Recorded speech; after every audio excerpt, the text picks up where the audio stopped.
Hello students, class 4th chapter 8 Angulimal.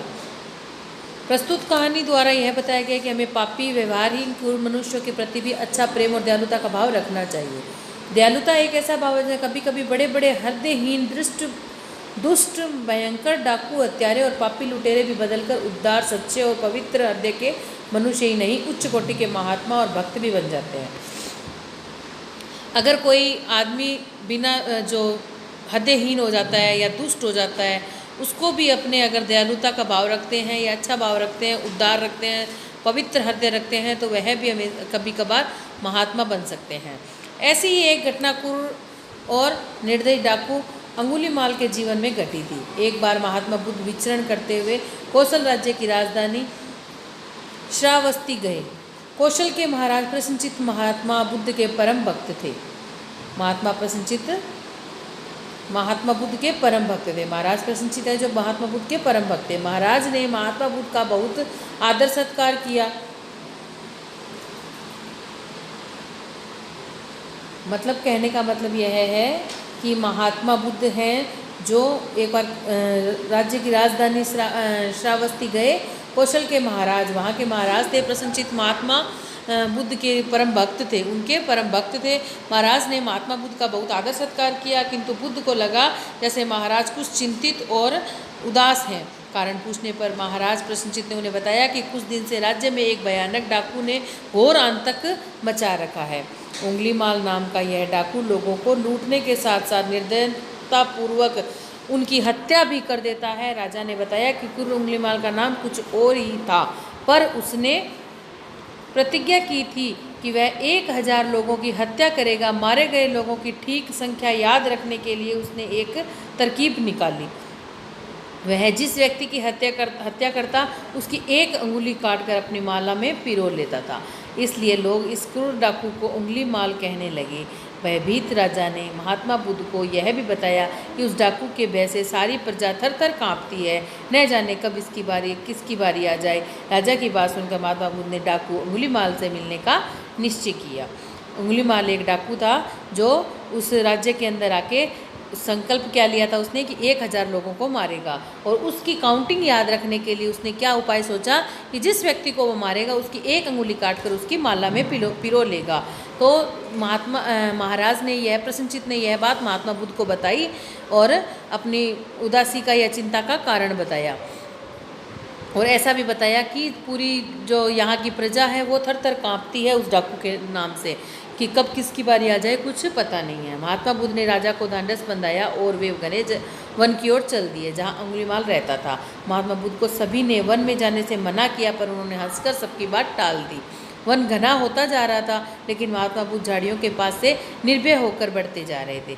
सहसा किसी ने कर्कश आवाज़ में कहा, ठहर जा, कहाँ जा रहा है। महात्मा बुद्ध ऐसे चलते रहे मानो कुछ सुना ही नहीं। फिर जोर से आवाज़ आई, ठहर जा। महात्मा बुद्ध रुक गए। उन्होंने पीछे पलट कर देखा, एक भयानक डाकू खड़ा था। ऊंचा लंबा गठीला शरीर, लंबे लंबे नाखून, काला रंग, तना हुआ चेहरा, क्रोध से जलती हुई लाल लाल आंखें। उसके हाथ में तेज कृपाण थी और गले में अंगुलियों की माला पहनी हुई थी। वह बहुत ही डरावना लग रहा था। मतलब महात्मा बुद्ध ने जब वन की ओर प्रस्थान किया तो उन्होंने वन में क्या देखा कि एक डाकू है जो उसके पीछे से आवाज़ लगाई जा रहा है, लेकिन महात्मा बुद्ध ने उसको इग्नोर किया, जैसे उसने सुना ही नहीं।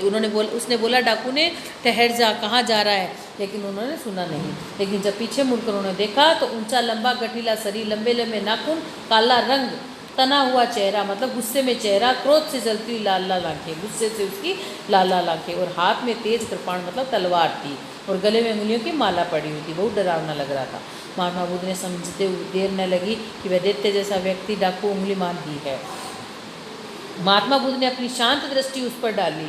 उनके होठों पर शांत मधुर मुस्कान फैली हुई थी। उन्होंने उसकी परवाह नहीं की और आगे बढ़ने लगे। अंगुलीमाल गर्जा, मैं कहता हूँ ठहर जा। अंगुलीमाल फिर बोला कि मैं कहता हूँ ठहर जा। महात्मा बुद्ध ने अत्यंत मधुर वाणी में कहा, मैं तो ठहर गया, पर तू कब ठहरेगा। अंगुलीमाल चकित रह गया। आज तक उसने ऐसा कोई व्यक्ति नहीं देखा जो उसके सामने खड़ा होकर शांत भाव से मुस्कुराने का साहस कर सके। उसे देखते ही बड़े बड़े साहसी लोगों की घिघी बंध जाती थी। मतलब उस डाकू को क्या लगा कि ये कौन है जो मेरे से नहीं डरा, बाकी तो सब मेरे से डरते हैं। ये ऐसा पहली बार हुआ था। अंगुलीमाल बोला, हे सन्यासी, क्या तुम्हें डर नहीं लगता? क्या तुम्हें डर नहीं लग रहा? देखो मैंने कितने लोगों को मारकर उसकी उंगलियों की माला पहनी है। महात्मा बुद्ध बोले, तुझसे क्या डरना, हमें उससे डरना चाहिए जो सचमुच ताकतवर है। अंगुलीमाल अवाक रह गया। उस पर महात्मा बुद्ध के शब्दों का जादू जैसा प्रभाव पड़ा। एक बार तो उसे ऐसा लगा जैसे किसी अनजानी शक्ति ने उसका हृदय बदल दिया हो। उसे आत्मग्लानि होने लगी। वह उनके सामने घुटने टेक कर झुक गया और बोला, भगवान मैं आपकी बात नहीं समझा। अंगुलीमाल ने उसको महात्मा को ऐसा बोला कि सन्यासी, क्या तुम्हें डर नहीं लग रहा है? मैं कितने लोगों को मारकर, जितने मेरे गले में अंगुलियां हैं इतने लोगों को मैं मार चुका हूँ। तो महात्मा बुद्ध बोले, मैं तुमसे क्या डरूं, डरना उससे चाहिए जो सच में ताकतवर है।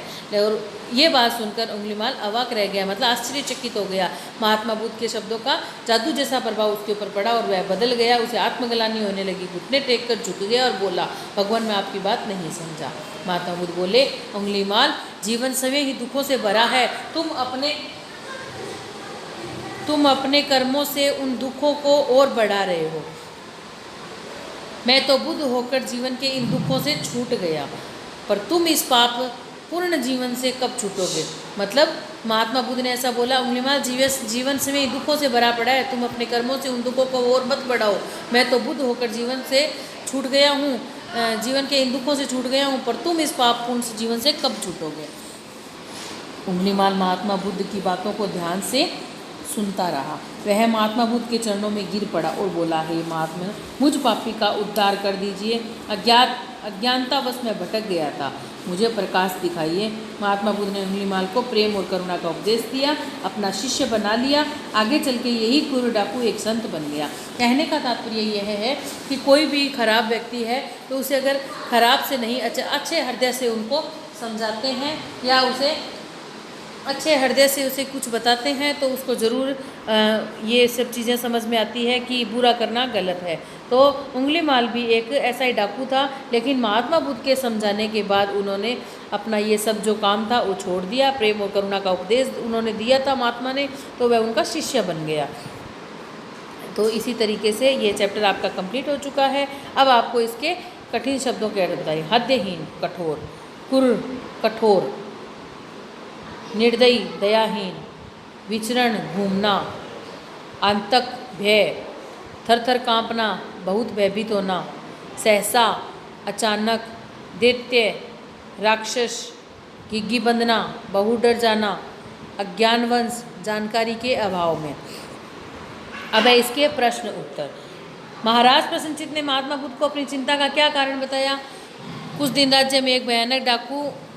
दिन से राज्य में एक भयानक डाकू ने घोर आतंक मचा रखा है। अंगुलीमाल नाम है। यह डाकू लोगों को लूटने के साथ साथ निर्दयतापूर्वक उनकी हत्या भी कर देता है। ऐसा उन्होंने प्रसन्नचित्त महाराज ने महात्मा बुद्ध को बताया था। महात्मा बुद्ध को लोगों ने वन में जाने से क्यों मना किया? क्योंकि वन में क्रूर और निर्दयी डाकू अंगुलीमाल रहता था, इसलिए महात्मा बुद्ध को लोगों ने वन में जाने से मना किया था। अंगुलीमाल ने महात्मा बुद्ध को क्या कहा? अंगुलीमाल ने महात्मा से ये कहा, हे सन्यासी, क्या तुम्हें डर नहीं लग रहा? देखो मैंने कितने लोगों को मारकर उनकी माला पहनी है। अब नेक्स्ट है इसका फोर्थ। महात्मा बुद्ध ने अंगुलीमाल से क्या कहा? मैं तो ठहर गया, पर तू कब ठहरेगा?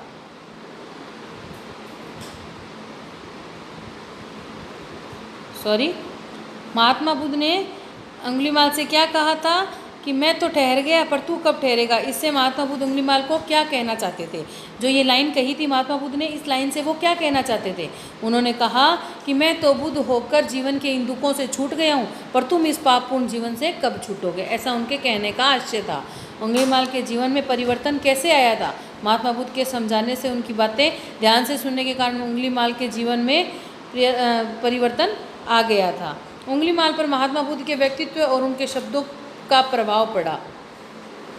उनका शब्दों का प्रभाव क्या पड़ा था? अंगुलीमाल पर महात्मा बुद्ध के व्यक्तित्व और उनके शब्दों का क्या प्रभाव पड़ा था? महात्मा बुद्ध ने अंगुलीमाल को प्रेम और करुणा का उपदेश दिया और अपना शिष्य बना लिया। आगे चलकर यही क्रूर डाकू एक संत बन गया था। 6 क्वेश्चन मैं आपको थोड़ा सा वापस बता रही हूँ। उंगलीमाल पर महात्मा बुद्ध के व्यक्तित्व और उनके शब्दों का यहाँ पर आएगा क्या, जो मिस्टेक से रह गया है, उनके शब्दों का क्या प्रभाव पड़ा। तो महात्मा बुद्ध के उंगलीमाल को प्रेम और करुणा का उपदेश दिया और उनका शिष्य बना लिया। आगे चलकर यही कुर्र डाकू एक संत बन गया था। अब है सही पे राइट का निशान लगाइए। गांव वालों ने महात्मा बुद्ध को जंगल में जाने से रोका क्योंकि उन्हें डर था कि उंगलीमाल उनकी हत्या ना कर दे। महात्मा बुद्ध की करुणा और प्रेम को देखकर उंगलीमाल अवाक रह गया क्योंकि महात्मा बुद्ध के शब्दों का उस पर जादू सा प्रभाव पड़ा था। अब इसके रिक्त स्थान भरिए। कौशल ने महाराज बुद्ध के परम भक्त थे। किसके परम भक्त? कौशल के महाराज प्रसन्नचित्त थे जो बुद्ध के परम भक्त थे। उंगलीमाल नाम का यह डाकू लोगों को लूटने के साथ साथ निर्दयता पूर्वक उनकी हत्या भी कर देता है। राजा की बात सुनकर महात्मा बुद्ध ने डाकू उंगलीमाल से मिलने का निश्चय कर लिया। बुद्ध को सभी ने वन में जाने से मना किया। अज्ञानतावश में भटक गया था। नेक्स्ट है सही कथन पर राइट और गलत कथन पर क्रॉस का निशान लगाइए। साधु संतों की संगति में बड़े बड़े डाकू भी महात्मा बन जाते हैं। यस। राजा प्रसन्नचित्त उंगलीमाल डाकू का नाम लेकर महात्मा बुद्ध को डराना चाहते थे? नहीं। उंगलीमाल को सुधारने के लिए महात्मा बुद्ध वन में उससे मिलने गए थे? नहीं। महात्मा बुद्ध की निडरता और उसके वचनों की मधुरता ने डाकू उंगलीमाल का हृदय बदल डाला था। यस। तो स्टूडेंट्स, ये आपका चैप्टर कंप्लीट हो गया है। अब आप इसके प्रश्न उत्तर जो याद करोगे और नोटबुक के अंदर करोगे।